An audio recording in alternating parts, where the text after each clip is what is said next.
दोस्तों मेरे पास ना पिछले कुछ दिनों में काफ़ी सारे केस आ गए जिन्होंने 144 AD में आईटीआर भरी थी और जीएसटी और इनकम टैक्स वाले दोनों में उनके केस लगे हुए हैं।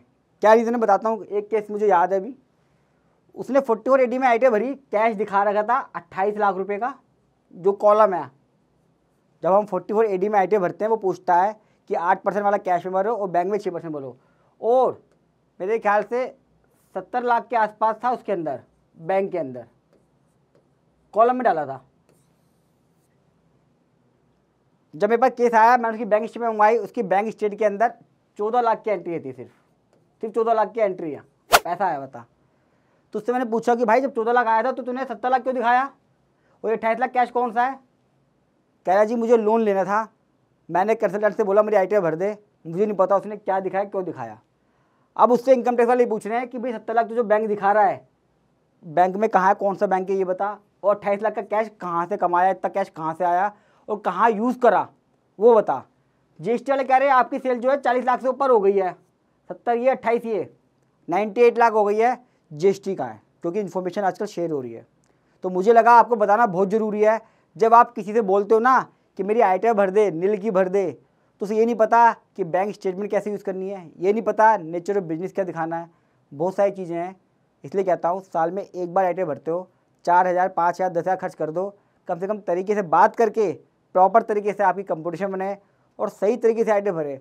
अब इसने 500 रुपये दिए थे आईटीआर के, खुद कह रहा था कि मैं 500 रुपये देता हूँ हर साल, और हर साल भरता रहा होगा, कोई दिक्कत नहीं आई। कह रहा इसी साल दिक्कत आई, थोड़ी सी सेल बढ़ा दी मैंने लोन के चक्कर में। अब लोन में पेपर दे चुका था, बैलेंस शीट सेंड कर चुका था, अपने क्या कर चुका था। अब बड़ा मुश्किल है इसका केस करना, फिर भी कराएंगे, ऐसी बात नहीं है। 90% लोग भरते हैं 44 AD और 44 ADA में, दोनों के रूल बता रहा हूँ मैं। आईटीआर 3 और 4 में दोनों में ऑप्शन है। अब आपने क्या ध्यान रखना है, जब कभी भी अगर आप 44 AD में आईटीआर भरवा रहे हो किसी से, तो जीएसटी की टर्नओवर, अगर जीएसटी नंबर है तो GSTR 1 में जो गया वो बेस ले लेना, 3B को भी चेक कर लेना, लेकिन 3B बेस नहीं है, GSTR 1 की ही सेल मानी जाती है। हो सकता है बुक्स अकाउंट मेंटेन ना करते हो, लेकिन GSTR 1 में जो गया है वो आपका बेस है टर्नओवर का। आपकी टर्नओवर आ गई, मान लीजिए टर्नओवर आपकी है 50 लाख GSTR 1 से। अब इससे अभी चेक कर लो कितनी सेल कैश में हुई है, कितनी बैंक में आई है, इसका ब्रेकअप कर लो, तो आपका बिल्कुल आईटीआर 44 AD की ठीक गई हुई है, 44 ADA की भी। दूसरा पॉइंट, अगर आपके पास जीएसटी नंबर नहीं है तो 20 लाख सर्विस के केस में 40 लाख से ऊपर ना दिखाएं। लोन वोन वीज़ा के लिए ऐसे इस केस में हुआ ना मेरे, उसने 28 लाख कैश में दिखा दी, 70 लाख बैंक के थ्रू दिखा दी, बहुत गलत करा। हालांकि इसको आइडिया नहीं था, उसको लगा निकल जाएगा, लेकिन जब फंसता आदमी तब सोचता है क्यों करा मैंने ऐसा, मेरी वीडियो क्यों नहीं देखी उसने पहले। तो जब कभी भी आपके पास जीएसटी नंबर नहीं है और आप भरवा रहे हो तो उसको अपनी बैंक स्टेटमेंट जरूर दिखा दो कि जितना मेरे बैंक में आया हुआ क्रेडिट टर्नओवर का पार्ट है वो टर्नओवर ले ले बाय बैंक। कुछ कैश में अगर आपने करी एक्चुअल में कुछ कैश में कर ले, लेकिन 40 लाख से कम रहे। अगर ट्रेडिंग का केस है और सर्विस है तो 20 लाख से कम रहे, ताकि नोटिस ना आए। ये ना कुछ भी अपनी मर्जी से 1 करोड़ दिखा दो, क्योंकि 1 करोड़ पे 8% लगाता है, 8 लाख आता है, सेविंग करके 5 लाख तक पहुँच जाता है वो होम लोन वगैरह दिखा के। तो आदमी सोचता है कि दिखा दे जो मर्जी है। ये जीएसटी चेक कर लेना। सबसे इंपॉर्टेंट पॉइंट जो गलती करते हैं, 6% प्रॉफिट कैश के ऑनलाइन पैसा आया तो, और 8% अगर पैसा कैश में आया तो, ये मिनिमम है। लेकिन आपको एक्चुअल प्रॉफिट दिखाना पड़ता है, हायर प्रॉफिट, एक्चुअल प्रॉफिट। बताऊंगा कैसे। सबसे ज़्यादा गलती करते हैं लोग। जीएसटी में सेल कितनी आ रही है, 50 लाख, सारी बैंक से आ रही है, 50 लाख का 6%, 5 एक 3 लाख का प्रॉफिट दिखा दो। चलो 5 लाख तक वहाँ पे 5 लाख दिखा दो, बिल्कुल गलत। दोनों पॉइंट गलत है, बताऊंगा अभी कैलकुलेशन कैसे। करंट अकाउंट तो मैंने ले लिया, जीएसटी वाले करंट अकाउंट ले लेते हैं, सेविंग अकाउंट को भूल जाते हैं। मेरे पास कई सारे ऐसे केस हैं जिसके अंदर पता क्या कहते हैं, वो हमने करंट अकाउंट खुलवा रखा है, उसमें जीएसटी का सामान लेते हैं, जीएसटी के पैसे लेते हैं। कई लोग जीएसटी के लिए मना कर देते हैं, देते नहीं है, यूपीआई वगैरह हम अपने सेविंग अकाउंट में ले लेते हैं। महा ब्लंडर है, महा ब्लंडर। आपका पैन कार्ड ही आपका जीएसटी नंबर है, आपका करंट अकाउंट है, सेविंग है, कोई फर्क नहीं पड़ता। अगर आपके पास जीएसटी है, आप अपने सेविंग अकाउंट के अंदर 1 रुपया भी किसी से नहीं ले सकते, वरना आपको जीएसटी पे करना पड़ेगा और इनकम में लेना पड़ेगा। ये गलती ना करें। बैंक स्टेटमेंट को कभी भी इग्नोर ना करें। किसके वाइफिकेशन के लिए, कैश और बैंक क्रेडिट के लिए। हो सकता है आपकी जीएसटी 1 में सेल आ रही है 50 लाख की, आप एक बार बैंक में चेक कर लो कि कितना रुपया आ रहा है। अगर 50 लाख से कम आ रहा है तो ठीक है, आपने सेल 85 करी है, आपका पैसा आना है। ये मैं सिर्फ नॉलेज के लिए कह रहा हूँ, रिकन्सिलेशन के लिए। हो सकता है आपके बैंक में 60 लाख रुपया आया हुआ हो, क्योंकि जब केस लगेगा बैंक स्टेटमेंट जरूर मांगेगा। वो कहेगा पैसा 60 लाख आया हुआ है, दिखा तू 50 लाख रखी है, 10 लाख तूने चोरी करी है क्या। एक रिकन्सिल बना लीजिए कि मेरी ड्यूरिंग द ईयर सेल तो 50 लाख की हुई है, 10 लाख रुपया या तो पिछला आया होगा या कुछ एडवांस आया होगा। ये वर्किंग बना के जरूर रख लीजिए। अब जो पॉइंट है 3 नंबर, ये मैं बता रहा हूँ, इसलिए 44 AD में ITR बहुत सोच समझ के भरिएगा। सबसे आसान सेक्शन है ये 44 AD, लेकिन सबसे मुश्किल भी और डिफिकल्ट भी।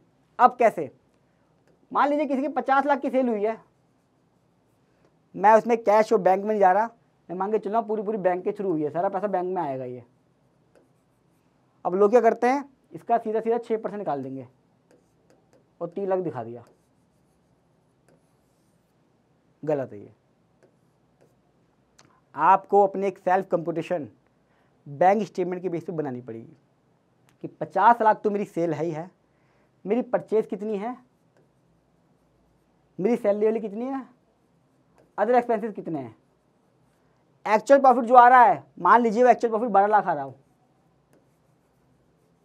तो आपको ये दिखाना पड़ेगा।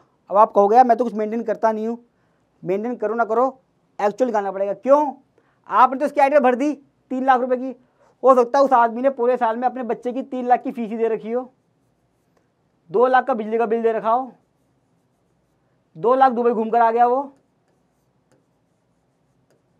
है ना, कुछ उसकी घर की ड्राइंग भी होंगी 2-3 लाख रुपए की, इतना कुछ तो उसने कर लिया। या मैं मानूं चलो ये भी नहीं करा हुआ, कुछ नहीं करा उसने, वो अच्छा आदमी था, वो हर महीने 1 लाख की एफडी करता था, 12 लाख की उसकी एफडी है सिर्फ उस साल में, 12 लाख की एफडी है। उसे दिमाग में तो पता होता है मालिक को कि मुझे इतना प्रॉफिट हो रहा है, उसने कहा यार 1 लाख रुपए की एफडी कराओ हर महीने, ताकि जो प्रॉफिट है वो सेफ रहे। अब आप दिखा रहे हो 3 लाख का प्रॉफिट 6%, एक्चुअल में 12 लाख का प्रॉफिट था, एफडी करा रखी थी, यहाँ मारे गए। बहुत सारे लोग कंट्रोवर्सी करते हैं, चार्टर्ड अकाउंटेंट भी, एडवोकेट भी, कि सर आप गलत पढ़ाते हो, जो 6% है यही आएगा। और बता दूं आपको मैं, इंडिया की सबसे बड़ी वेबसाइट क्लियर टैक्स, उसने भी गलत लिखा हुआ है। वो कहती है कि 6% दिखाओ, ये मत दिखाओ, जबकि वो भी गलत है। इतनी बड़ी वेबसाइट है, हज़ारों चार्टर्ड अकाउंटेंट है वहाँ पे, उनकी वेबसाइट पे भी वो दोस्तों गलत लिखा हुआ है। गूगल के भरोसे मत रहा करिए, गूगल पे गलत लिखा हुआ आता है। उन्होंने एग्जाम्पल भी दिया हुआ है, तो उन्होंने बोला हुआ है इसमें बेनिफिट है 3 लाख में, 3 लाख पे प्रॉफिट पे करिए आप, 12 लाख को छोड़ दीजिए, भी गलत है। एक्चुअल प्रॉफिट 12 लाख का दिखाना है। कैलकुलेशन के लिए आप चेक कर लीजिए इसकी बैंक स्टेटमेंट, कितनी सैलरी देता है वो, कितना उसने अपने विड्रॉ करा है, कितना घूमने फिरने गया है, मोटा मोटा प्रॉफिट निकाल के एक्चुअल प्रॉफिट दिखाइए। आप क्लाइंट को फेवर मत करिए, कल को नुकसान होगा सबसे पहले वो आपको गाली देगा कि साला मैं तो टैक्स पे करने को तैयार था, इसने कहा ही नहीं मेरे से, मुझे क्या पता। 50 जगह आपकी बुराई करता है वो बाद में, किसी का सगा नहीं है क्लाइंट। तो क्लाइंट को फेवर मत करिए, और आप व्यापारी हो तो आप अपना खुद नुकसान मत करिए, टैक्स बचाने के लिए ये सब मत करिए। पीछे करते हुए आ रहे हो, मैं मानता हूँ, अब इसको मत कीजिए प्लीज़। 44 AD और AD से जुड़ा हुआ आपका कोई भी सवाल हो कमेंट बॉक्स में पूछ लीजिएगा। वीडियो कैसी लगी कमेंट बॉक्स में जरूर कमेंट लिख के बताइएगा, मुझे बड़ा अच्छा लगता है, आपके अच्छे कमेंट आते हैं। मैं रात को 12 बजे भी 1 बजे भी उनको देख के लाइक करता हूँ, रिप्लाई करता हूँ, और ऑलमोस्ट हर एक कमेंट का रिप्लाई आपको मेरे चैनल पे मिलेगा। और इंडिया का ये पहला प्रैक्टिकल चैनल है जो आपको सिर्फ प्रैक्टिकल नॉलेज देता है, तो चैनल को सब्सक्राइब जरूर कर लीजिएगा। और जितना हो सके दोस्तों, ITR के 4 आ चुके फॉर्म, लोग उल्टी सीधी ITR भर देते हैं, भरवा लेते हैं, तो मेरी रिक्वेस्ट है इस वीडियो को जितना हो सके अपने सर्कल में शेयर कीजिएगा, ताकि कोई भी गलत ITR ना भरे। और एक दिन मैं चाहता हूँ इंडिया इनकम टैक्स के नोटिस से मुक्त हो जाए, और मेरी इस मुहिम में आप भी जुड़िए। जल्द मिलूंगा अगली वीडियो में, तब तक नमस्कार।